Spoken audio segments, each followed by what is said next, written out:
毛巾唔好用到爛，1個月換1次更健康。你嘅生活習慣直接影響健康同生活質素，就算係每日用嘅毛巾，都有大學問。經常清洗毛巾，用落舒服，令你每日有個好開始，仲可以幫你守護健康。記住呢句，生活處處皆學問，細細條毛巾點用都要注意㗎。點解毛巾要勤換？毛巾大部分係棉做，吸水超強，正正因為咁樣，佢好易成為細菌大本營。用完嘅毛巾仲有水分，加上皮膚油脂、汗水同空氣中嘅灰塵細菌，時間一長，細菌就會瘋狂滋生。用污糟毛巾有咩問題？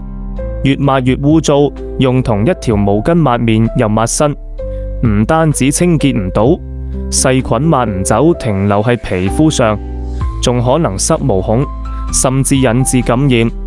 特別高危，化妝女士同油脂分泌旺盛嘅朋友，毛巾更易藏細菌，風險更高。劣質毛巾更危險，透氣吸水唔好，甚至含有害物質，長期用可能會損健康。專家建議正確用毛巾：一、勤更換，最好1個月左右換1次新毛巾，最長唔好用超過40日，或者可以定期用滾水煲下佢，殺菌兼軟化毛巾。二、專人專用，千祈唔好同人共用毛巾，每人用自己嗰條。三、專巾專用，洗面、沖涼、抹手，唔同用途嘅毛巾要分開，唔好一條走天涯。四、保持乾爽，用完即洗，洗完要徹底晾乾或曬乾。濕毛巾係細菌最愛。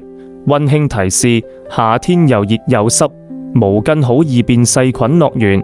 記住以上幾點，養成好習慣。一條乾淨嘅毛巾係你健康嘅第一步。